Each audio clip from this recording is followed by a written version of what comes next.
Ironi sebuah republik, digaji dari pajak rakyat jelata, tetapi ingin diperlakukan layaknya seorang raja. Kalimat ini mungkin terdengar keras, namun semakin hari semakin banyak peristiwa yang membuat publik bertanya-tanya, apakah kita benar-benar masih hidup dalam semangat republik, atau perlahan sedang kembali ke budaya feodal yang pernah ditinggalkan para pendiri bangsa? Hampir 81 tahun Indonesia merdeka. Kemerdekaan itu diperjuangkan dengan darah, air mata, dan pengorbanan yang luar biasa. Para pendiri bangsa membangun republik ini dengan satu cita-cita sederhana namun agung, bahwa tidak boleh lagi ada manusia yang diposisikan lebih tinggi hanya karena garis keturunan, jabatan, ataupun kekuasaan. Semua warga negara memiliki kedudukan yang sama di hadapan hukum dan konstitusi. Namun hari ini, kita justru menyaksikan fenomena yang memunculkan kegelisahan. Mobilisasi massa yang begitu besar, arak-arakan yang menempatkan pejabat di atas tandu, berbagai prosesi yang menonjolkan penghormatan berlebihan hingga simbol-simbol yang menggambarkan seorang pemimpin seolah berada di atas rakyat. Ketika penghormatan berubah menjadi pemujaan, maka yang sedang dipertontonkan bukan lagi sekadar penghargaan terhadap tradisi, melainkan gejala lahirnya kembali mentalitas feodal dalam wajah yang baru. Budaya tentu harus dihormati. Tradisi daerah adalah bagian penting dari identitas bangsa, namun budaya tidak boleh dijadikan alat untuk membangun kultus individu. Tradisi tidak boleh dipakai sebagai panggung politik yang mengaburkan batas antara penghormatan terhadap adat dengan pengagungan terhadap kekuasaan. Yang lebih mengkhawatirkan adalah ketika seluruh instrumen kekuasaan dan kekuatan finansial yang begitu besar lebih banyak diarahkan untuk membangun citra personal daripada memperkuat kualitas pelayanan kepada masyarakat. Energi negara seharusnya digunakan untuk memperbaiki pendidikan, kesehatan, penegakan hukum, dan kesejahteraan rakyat. Bukan untuk membangun panggung-panggung kemegahan yang perlahan membentuk kesan bahwa seorang pejabat harus dipuja seperti bangsawan. Disinilah bahaya neo-feodalisme mulai terlihat. Feodalisme modern tidak selalu hadir dalam bentuk kerajaan. Ia bisa muncul melalui pencitraan yang terus-menerus, melalui propaganda yang membangun persepsi bahwa pemimpin adalah sosok yang tidak boleh dikritik, tidak boleh dipertanyakan, dan harus selalu dipuji.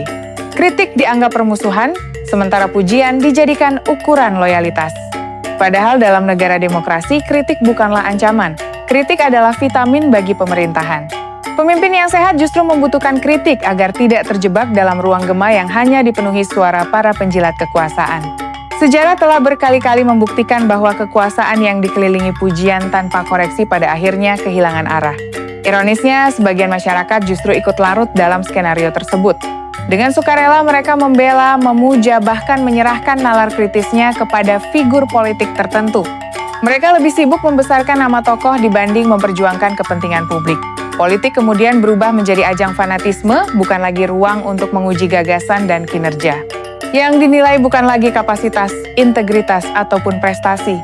Yang dipertahankan hanyalah nama besar, kedekatan keluarga, dan pencitraan yang terus dipoles melalui berbagai panggung seremonial. Akibatnya, ruang demokrasi dipenuhi oleh simbol, sementara substansi perlahan menghilang. Lebih memprihatinkan lagi apabila kekuasaan kemudian diarahkan untuk membangun dinasti politik. Jabatan publik yang semestinya diperoleh melalui kompetisi yang sehat, justru mulai dipersepsikan sebagai warisan keluarga. Padahal republik ini dibangun agar setiap anak bangsa memiliki kesempatan yang sama, bukan agar kekuasaan berpindah dari satu anggota keluarga kepada anggota keluarga lainnya. Cara berpikir seperti ini mencerminkan kemunduran logika yang serius. Ketika masyarakat lebih mudah percaya pada slogan daripada data, lebih mudah terpukau oleh pencitraan daripada prestasi nyata, maka demokrasi kehilangan fondasi utamanya, yaitu rakyat yang berpikir kritis.